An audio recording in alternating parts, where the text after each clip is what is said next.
están ustedes? Hace poco tiempo, más de la mitad de los chilenos y muchísima gente, y por supuesto el 80% que había votado tenía cifrada esperanza en la Convención Constitucional. Las encuestas de la última semana muestran que aquello ha ido bajando con toda una seguidilla de cuestiones que se han transformado en una mirada de la gente hacia lo que allí pasa, un poco, en muchos casos, con signo de interrogación. ¿Qué mejor que conversar hoy día con el constituyente, ex rector de la Universidad del Paraíso y hombre premio nacional de varias, de ciencias sociales, entiendo, de historia, no me acuerdo, y que está allí representando a todo un distrito y fundamentalmente esta región? Saludamos a don Agustín Esquella Narducci. ¿Cómo está, Agustín? Bien, un agrado estar nuevamente conversando contigo, Rodrigo. Hoy día es bueno a la gente explicarle, porque no quiero entrar, si quiere conversamos sobre las cosas de la farándula que han farandulizado con lo que pasó con el convencional, que ha sido foco de, de la discusión o del descrédito de los constituyentes. Quiero conversar de otra cosa, quiero fundamentalmente tratar de aclararle a la gente lo que está pasando en relación allá a la tierra derecha de la reglamentación del funcionamiento de la convención y de la regla de los 2/3, que algunos pretenden cambiarla a 3/5 y que algunos dicen de que podría también, ¿por qué no?, dejarlo por simple mayoría. E inclusive se han dado ciertas teorías que es que el poder constituyente que ellos han tenido les da la capacidad revolucionaria, según Peña, de poder quizás cambiarlo todo y definir a su libre albedrío el funcionamiento futuro. Quiero aclarar contigo, Agustín, para la gente, qué es lo que está pasando. Mira, Rodrigo, es efectivo lo que tú señales en cuanto a una caída en la buena imagen de la convención, a raíz de algunos sucesos, a mi juicio graves, pero también episódicos. Lo de Rojas Vade fue grave, pero es también episódico, es algo que ocurre, tiene la dimensión que tiene y afortunadamente acaba de solucionarse, al menos políticamente, con la renuncia de él a la convención. Había renunciado primero a una vicepresidencia que él ocupaba y ahora renunció a la convención misma, y eso desde un punto de vista político le da un cierre a un suceso enteramente inesperado, inusual, que nos sumió a todos en una honda perplejidad, pero que finalmente, aunque habría sido mejor que esto hubiera ocurrido en menor tiempo, ha acabado por resolverse. Efectivamente, en la convención hay distintas posiciones respecto de si esta puede o no cambiar la regla de 2/3. Partamos ahí, perdón, pero la forma de solucionar aquello, ¿podrías explicarla? Porque algunos dicen de que esta forma de solucionarlo, la forma como se ha hecho, podría de una u otra manera, aunque fuera milimétricamente, afectar los quórum, y que desde el punto de vista además de la legalidad, no es legal aceptar esta renuncia. Bueno, tú tienes razón, no está prevista en la legislación actualmente vigente la renuncia de un convencional a la convención y el curso que debe darse a esa renuncia, es decir, quién se pronuncia sobre la misma. Por eso dije yo que la renuncia que ha presentado Rojas Vade a la convención tiene un efecto político más que jurídico. Sí, jurídicamente todavía no tenemos un procedimiento a seguir después de su renuncia. pero yo creo que en este caso el efecto político es más importante. Al decidirse él a renunciar, se aparta de la convención y, reitero, despeja una situación que estaba resultando muy enojosa. Para solucionarlo jurídicamente, o sea, para darle un trámite a ese recurso, habrá que esperar la aprobación de los reglamentos que se van a empezar a discutir a partir del jueves por el Pleno, o otra salida viable y tal vez la más clara, que el Congreso Nacional en breve plazo apruebe una ley que regule qué pasa con las renuncias que constituyentes puedan presentar por motivos fundados. Entonces, políticamente el asunto está zanjado, por fortuna, y jurídicamente lo va a estar dentro de poco, ya sea porque el reglamento que vamos a aprobar contemple una norma o porque el Congreso Nacional, esta segunda opción me parece mejor, determine qué hacer con las renuncias de los convencionales. Ok. Hagámoslo pedagógico como las clases, cosas que a uno le gustaba hacer, que realmente a lo mejor sería más entretenido que estar haciendo lo que uno está haciendo ahora. Hagámoslo pedagógico para la gente. Vamos al tema de los quórum. El quórum inicial o algunos teóricos explican de que la continuidad de la Constitución del 80 y sus modificaciones y las modificaciones constitucionales que se hicieron recientemente para poder desarrollar la Convención Constitucional permite darle un poder acotado a los constituyentes que los obliga bajo norma a desarrollar su actividad bajo esa regla que se aprobó de los 2/3. Pero hay un constituyente y algunos otros profesores, que es Fernando Atria, que están, y eso sería bueno explicarlo a la gente, creando una entelequia de que en realidad esto no es así y que el constituyente son ellos y tienen el poder del pueblo y que bajo esa estructura jurídica sería válido lo que ellos pudieran desarrollar. Me gustaría que eso lo pudieras aclarar.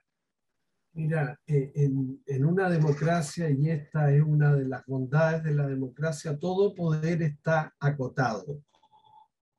Y el poder de la Convención Constituyente también está acotado, mínimamente acotado por las reglas constitucionales que se establecieron para ella, ¿cierto? Que vamos a seguir siendo una república, que la forma de gobierno será la democracia, que deben respetarse los tratados internacionales suscritos por Chile y que la convención no puede interferir con las decisiones de los tribunales de justicia. Ahí tú tienes 4 limitaciones.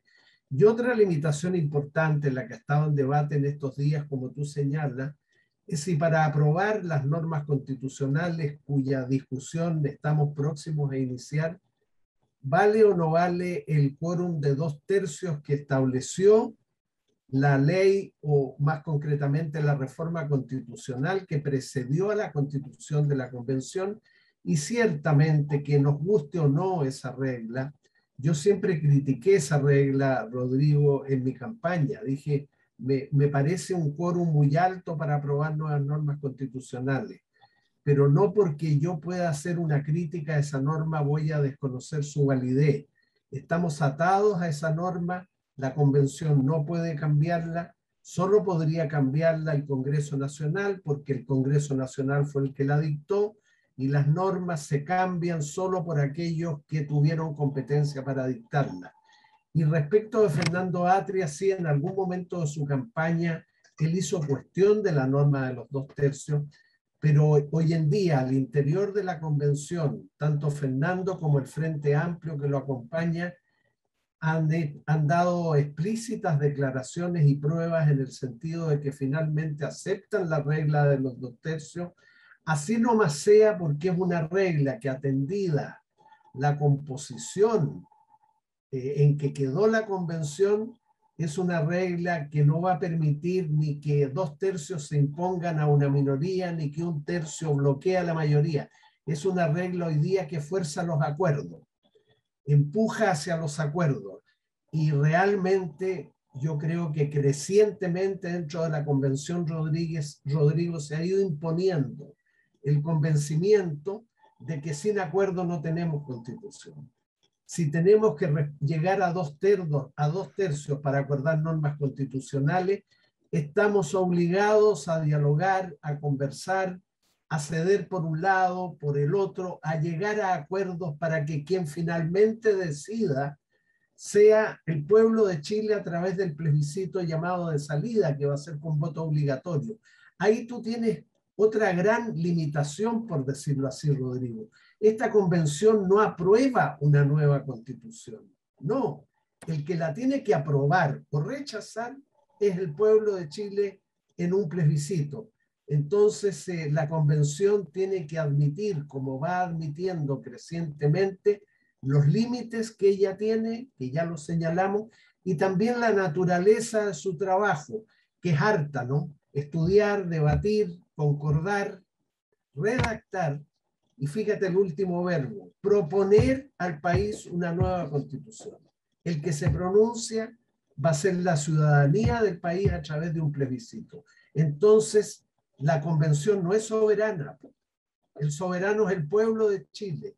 Y porque la soberanía radica en el pueblo, es este pueblo el que va a ser convocado a un plebiscito que tendrá a su cargo la última palabra.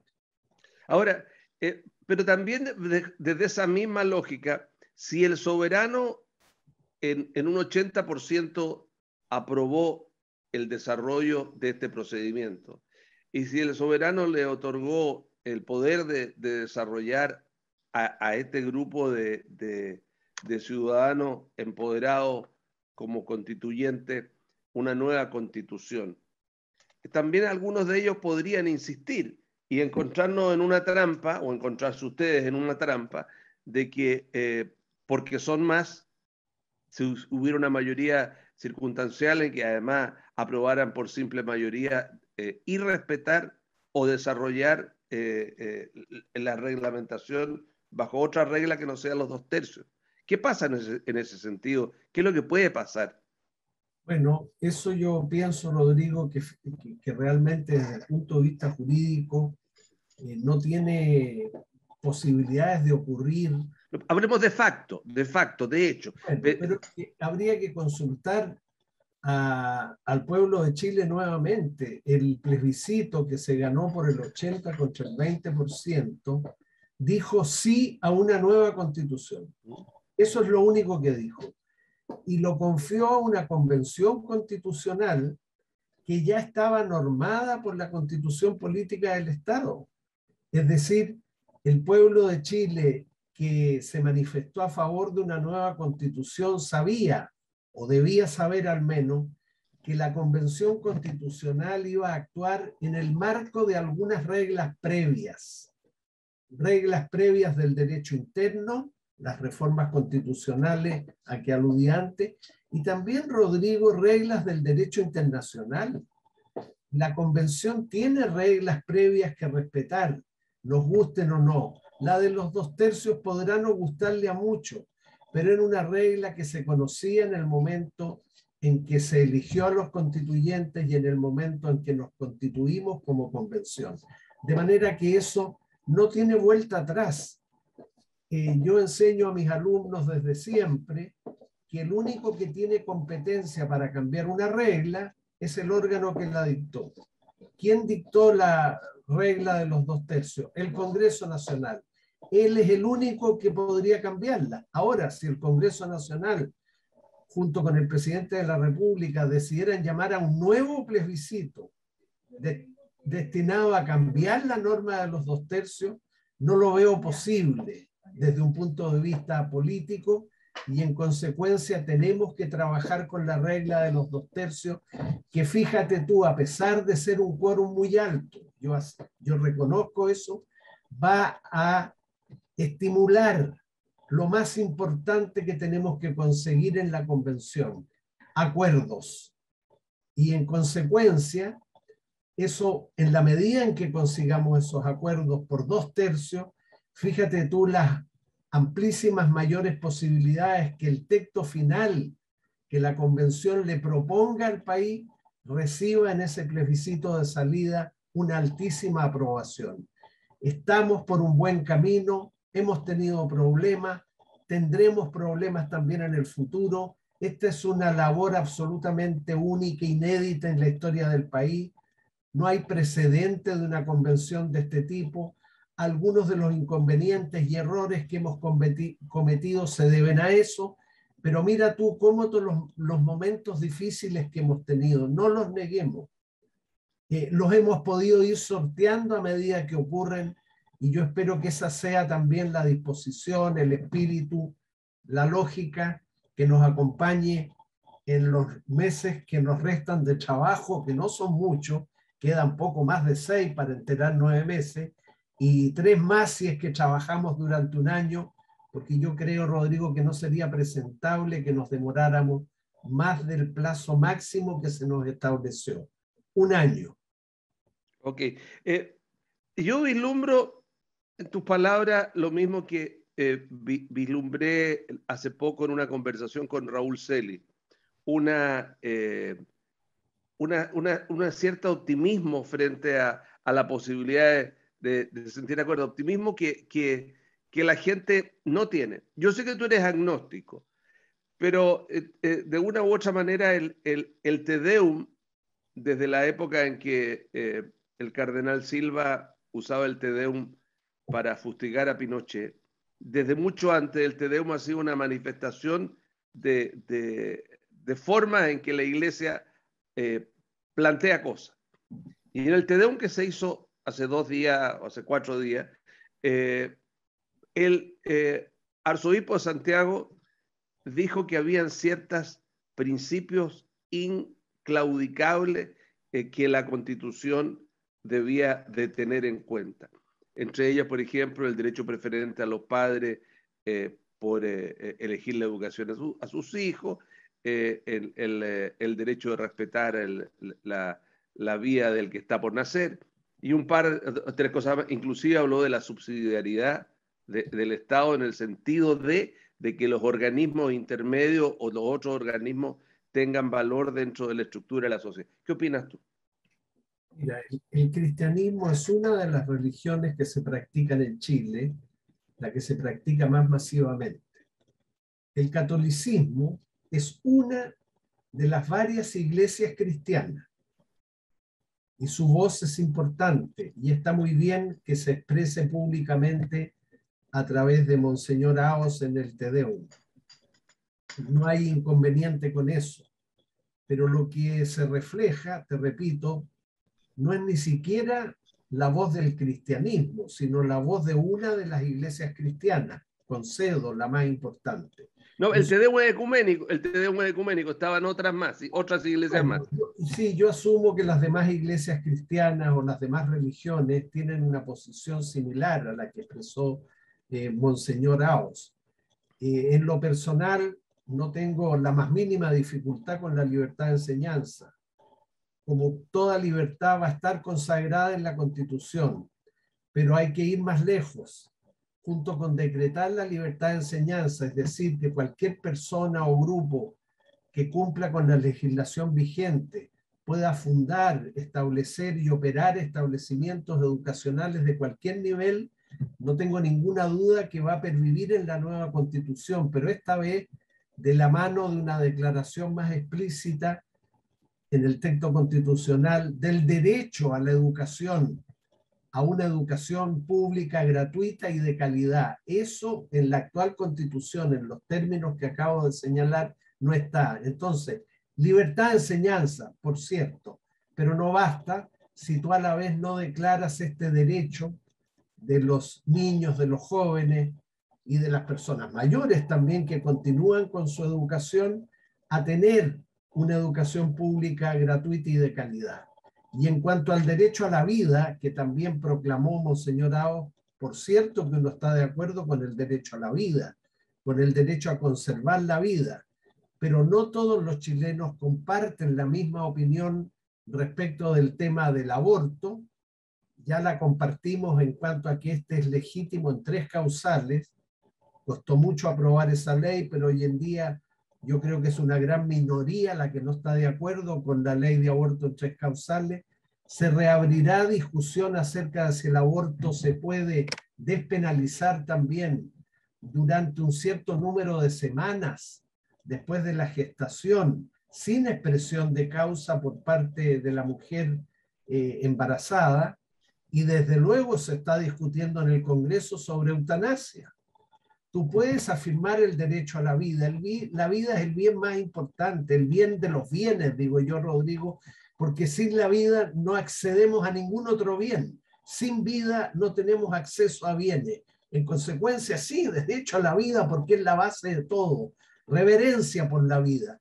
Pero eso no impide las discusiones en curso sobre aborto libre, como se dice, pero también sobre la posibilidad de que las personas autodeterminen el momento de su muerte bajo ciertas circunstancias particularmente graves y excepcionales. Ok, muchas gracias, convencional Agustín Esquella. Es un gusto, es un pastel conversar con usted desde el punto de vista intelectual.